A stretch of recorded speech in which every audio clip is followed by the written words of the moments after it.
ಗ್ರಾಮೀಣ ಸೊಗಡಿನ ರೈತರ ಬದುಕಿನ ಕಥಾಹಂದರವಿರುವ ಪಾಳೆಗಿರಿ ಚಲನಚಿತ್ರವು ಸಮಾಜಕ್ಕೆ ಉತ್ತಮ ಸಂದೇಶ ನೀಡಲಿದೆ ಎಂದು ನಾಯಕ ನಟ ಜೆಪಿ ಪ್ರಕಾಶ್ ಹೇಳಿದರು. ತುಮಕೂರಿನ ಸದಾಶಿವನಗರದ ಗೋಲ್ಡನ್ ಪ್ಯಾಲೇಸ್ನಲ್ಲಿ ಪಾಳೆಗಿರಿ ಕನ್ನಡ ಚಲನಚಿತ್ರದ ಕಲಾವಿದರುಗಳ ಆಯ್ಕೆಗೆ ಚಾಲನೆಗೂ ಮುನ್ನ ಸೋಮವಾರ ಮಧ್ಯಾಹ್ನ 1:30 ಸಮಯದಲ್ಲಿ ನಡೆದ ಮಾಧ್ಯಮಗೋಷ್ಠಿ ಉದ್ದೇಶಿಸಿ ಅವರು ಮಾತನಾಡಿದರು. ವೇದಿಕೆಯಲ್ಲಿ ಕಾಮಿಡಿ ಕಿಲ್ಲಡಿ ಖ್ಯಾತಿಯ ಮಡೇನೂರು ಮನು, ನಾಯಕ ನಟಿ ಕಾವ್ಯ, ಚಲನಚಿತ್ರ ನಿರ್ದೇಶಕ ಕಲೀಂ, ಕಲಾವಿದರಾದ ತುಮಕೂರು ಮೋಹನ್ ಕುಮಾರ್, ಆನಂದ್ ಕಲ್ಪತರು, ಜಮೀಲ್ ರಾಜ್, ಸಲೀಂ, ಶಿಲ್ಪಾಶ್ರೀ, ಆಯುಬ್ ಖಾನ್, ಇರ್ಫಾನ್ ಉಪಸ್ಥಿತರಿದ್ದರು. ತರುವಾಯ ಕಲಾವಿದರ ಆಯ್ಕೆ ಕಾರ್ಯಕ್ರಮ ನಡೆಯಿತು. ರಾಜ್ಯದ ವಿವಿಧೆಡೆಗಳಿಂದ ಕಲಾವಿದರು ಆಡಿಷನ್ಗೆ ಆಗಮಿಸಿದ್ದರು.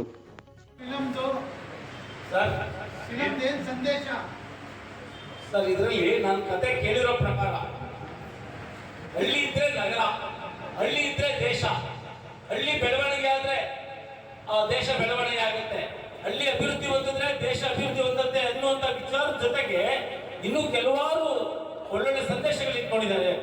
ಸಮಾಜದಲ್ಲಿ ಒಂದು ಈ ಧರ್ಮಗಳಿರ್ಬೋದು, ಜಾತಿಗಳಿರ್ಬೋದು, ಅದನ್ನು ಹೊರತುಪಡಿಸಿ ಬಹಳ ಅದ್ಭುತವಾದಂತ ಒಂದು ಸಮಾಜ ಇರಬೇಕು ಅನ್ನುವಂಥ ವಿಚಾರ ಕೂಡ ಬಹಳ ಪ್ರಮುಖವಾಗಿದೆ ಸರ್. ಇದರಲ್ಲಿ ಧರ್ಮನ ಹೊರತುಪಡಿಸಿ, ಜಾತಿನ ಹೊರತುಪಡಿಸಿ ಎಲ್ಲಾ ಜನರು ಶಾಂತಿಯಿಂದ ಇಡೀ ದೇಶದಲ್ಲಿ ಬಾಳ್ಬೇಕು ಅನ್ನೋದು ಈ ಏನು ಕಥೆನಲ್ಲಿ ಒಂದು ಗ್ರಾಮೀಣ ಒಂದು ಕಥೆನ ಆಯ್ಕೆ ಮಾಡ್ಕೊಂಡಿದ್ದಾರೆ.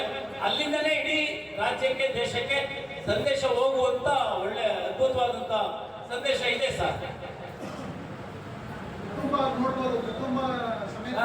ಖಂಡಿತವಾಗಿಯೂ ಸರ್. ಇವಾಗ ನಗರದಲ್ಲಿ ಇರೋರೆಲ್ಲ ಯಾರು ಸರ್, ಒಂದು 15% ಬಿಟ್ಟರೆ ಎಲ್ಲ ಗ್ರಾಮೀಣ ಪ್ರದೇಶದವರೇ ಬಂದಿಲ್ಲ ವಾಸ ಮಾಡ್ತಾರೆ. ಬೆಂಗಳೂರಿನಲ್ಲಿ ಎಷ್ಟು ಜನ ಇದ್ದಾರೆ ಸರ್, ಎಲ್ಲರೂ ಅಲ್ಲೋಗಿ ಎಲ್ಲ ನೋಡ್ತಾರೆ ಸರ್. ಎಲ್ಲರೂ ಪ್ರತಿಯೊಬ್ಬರು ನೋಡ್ತಾರೆ. ಇದರಲ್ಲಿ ಸಿಟಿ ಜನ, ಹಳ್ಳಿ ಜನ ಅಂತ ಏನಿಲ್ಲ, ಎಲ್ಲ ಆಡಿಯನ್ಸ್ ಖಂಡಿತವಾಗಿಯೂ ನೋಡ್ತಾರೆ, ಇಷ್ಟಪಡ್ತಾರೆ. ಇದರಲ್ಲಿರೋದು ಸಂದೇಶಗಳಂತೂ ಬಹಳ ಅದ್ಭುತವಾಗಿದೆ. ಮತ್ತೆ ಅವರು ಕಥೆನ ತುಂಬಾ ಅದ್ಭುತವಾಗಿ ಮಾಡಿದ್ದಾರೆ. ಒಳ್ಳೆ ಚೆನ್ನಾಗಿ ಅದ್ಭುತವಾಗಿ ಚೆನ್ನಾಗಿ ಹೇಳಿದ್ದಾರೆ. ಅದನ್ನು ಒಳ್ಳೆ ಉದಾಹರಣೆ ಕೊಟ್ಟು ಹೇಳಿದ್ದಾರೆ. ಹಾಗಾಗಿ ಮಾಧ್ಯಮದವರು ಪಾಳೆಗಿರಿ ಚಿತ್ರನ ಗೆಲ್ಲಿಸಲೇಬೇಕು. ನಿಮ್ಮೆಲ್ಲರ ಸಹಕಾರ ನಮಗೆ ಬೇಕೇ ಬೇಕು. ಬಟ್ ನಮ್ಮ ಕಲೀಂ ಅವರು ನಿರ್ದೇಶಕರು ಹೇಳಿದ್ದಾರೆ, ನಮ್ಮ ಒಂದು ಗ್ರಾಮೀಣ ಒಂದು ಬ್ಯಾಕ್ ಗ್ರೌಂಡ್ ಇರುವಂಥ ಒಂದು ಕಥೆ, ಆದರೆ ಸಂದೇಶಗಳು ಸಮಾಜಕ್ಕೆ ತುಂಬ ಬೇಕಾಗುವಂಥದ್ದು. ಏನಂದರೆ ಸಾಮರಸ್ಯ ಸರ್, ಜನರಲ್ಲಿ ಸಾಮರಸ್ಯ, ಜಾತಿ ಧರ್ಮ ಎಲ್ಲ ಹೊರತುಪಡಿಸಿ, ರಾಜಕೀಯ ಎಲ್ಲ ಹೊರತುಪಡಿಸಿ ಸಾಮರಸ್ಯದಿಂದ ಜನ ಶಾಂತಿಯುತವಾಗಿ ದೇಶದಲ್ಲಿ ಬದುಕಬೇಕು ಅಂತ ಸಮಾಜ ನಮಗೆ ಬೇಕು ಅನ್ನೋಂಥದ್ದೇ ಪ್ರಮುಖವಾದಂಥ ಸಂದೇಶ. ಜನವರಿ ರಿಲೀಸ್ ಐತೆ, ಆದರೂ ಈ ಕತೆಗೆ ಜೆಪಿ ಸರ್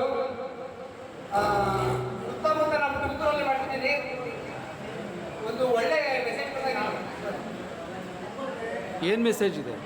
ಹಳ್ಳಿ ಮೆಸೇಜ್ ಸರ್, ರೈತರ ಬಗ್ಗೆ ಇದು ಒಳ್ಳೆ ಮೆಸೇಜ್ ಕೊಡ್ತಾ ಇದ್ದೀವಿ. ಈ ಪಾತ್ರಕ್ಕೆ ಯಾರು ಸಣ್ಣಾಗ್ತಿಲ್ಲ.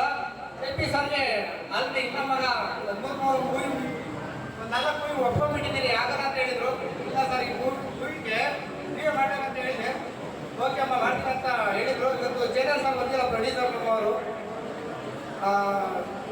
ಬೆಂಗಳೂರಿಗೆ ಮಾಡ್ತಾರೆ ಬೆಂಗಳೂರಲ್ಲಿ ಹೇಳ್ತೀವಿ ಸರ್. ಅಲ್ಲ, ಸಿನಿಮಾನ ಗೆಲ್ಸಕ್ಕೆ ಏನೇನು ಪ್ರಯತ್ನ ಮಾಡ್ತಾ ಇದ್ದೀರಾ? ದೊಡ್ಡ ದೊಡ್ಡ ಕಲಾವಿದರು ಯಾರು ಅಲ್ಲ, ದೊಡ್ಡ ಕಲಾವಿದರುಗಳು ಯಾರೂ ಇಲ್ಲ ಅಂತ ಅನ್ಸುತ್ತೆ. ಎಲ್ಲ ಇದರಲ್ಲಿ ಭವ್ಯ ಮೇಡಮ್ ಇದ್ದಾರೆ, ಶಿವರಾಜ್ ಅವರು ಇದ್ದಾರೆ, ಕಬ್ಲಾರಾಣಿ ಸರ್ ಇದ್ದಾರೆ, ಎಲ್ಲ ದೊಡ್ಡ ದೊಡ್ಡ ಕಲಾವಿದರಲ್ಲೇ ಇದ್ದಾರೆ ಸರ್ ಈ ಸಿನಿಮಾದಲ್ಲಿ. ಏನು ಬಜೆಟ್ ಇದೆ ಸರ್? Low budget sir. ಅಲ್ಲ, ಎಲ್ಲೆಲ್ಲಿ ಯಾವ್ಯಾವ ಲೊಕೇಶನಲ್ಲಿ ಶೂಟ್ ಮಾಡ್ತಾ ಇದ್ದೀರಾ ಸರ್? 3 ದಿನ ಮಾತ್ರ ಶಿವಮೊಗ್ಗ ಇರುತ್ತೆ, ತುಮಕೂರೇ ಸರ್. ಸೈಡು ನಮ್ಮ ತುಮಕೂರು ಜಿಲ್ಲೆ ಸುತ್ತಮುತ್ತ ಹಳ್ಳಿಯಲ್ಲೂ ಆಗ್ತಿದೆ ಸರ್. ಒಂದು ಸಿನಿಮಾ ಮೇಲೆ ಇರೋ ಒಂದು ಪ್ರೀತಿ, ಡೈರೆಕ್ಟರ್ ಮೇಲೆ ಇರೋ ಒಂದು ಪ್ರೀತಿ, ಕರ್ನಾಟಕದ ಜನ ಮೇಲೆ ಒಂದು ಪ್ರೀತಿ, ಅದು ಇವತ್ತಿನ ಕೂರಿಸಿದೆ.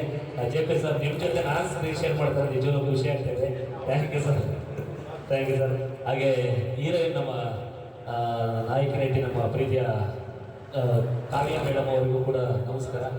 ಹಾಗೆ ವಿಶೇಷವಾಗಿ ನಿರ್ದೇಶಕರು ಒಂದು ಹೊಸ ಕನಸನ್ನ ಕಟ್ಕೊಂಡು, ಕನಸನ್ನ ಹೊತ್ಕೊಂಡು ಈಗಿನ ಒಂದು ಟ್ರೆಂಡಿಂಗ್ ಏನು ಬೇಕು, ಈಗಿನ ಒಂದು ಸಮಾಜಕ್ಕೆ ಏನು ಬೇಕು ಅಂತ ಒಂದು ಒಳ್ಳೆ ಕಾನ್ಸೆಪ್ಟ್ ಇಟ್ಕೊಂಡು, ಒಂದು ಹಳ್ಳಿ ರೈತರು ಎಲ್ಲ ಹಳ್ಳಿಯಲ್ಲ ರೈತರೇ ಮೊದಲು ಬರೋದು ನಮಗೆ ಬಂದು ಆ ಒಂದು ಕಾನ್ಸೆಪ್ಟ್ ಇಟ್ಕೊಂಡು ಒಂದು ಕಥೆ ಹೇಳಿ ನಮಗೊಂದು ಅವಕಾಶ ಮಾಡಿಕೊಟ್ಟಿದ್ದಕ್ಕೆ ನಮ್ಮ ಪ್ರೀತಿಯ ನಿರ್ದೇಶಕರಿಗೆ ಕಲೀಂ ಸರ್ಗೆ ಒಂದು ಜೋಡಿ ಜೋರ ಚಪ್ಪಾಳೆ.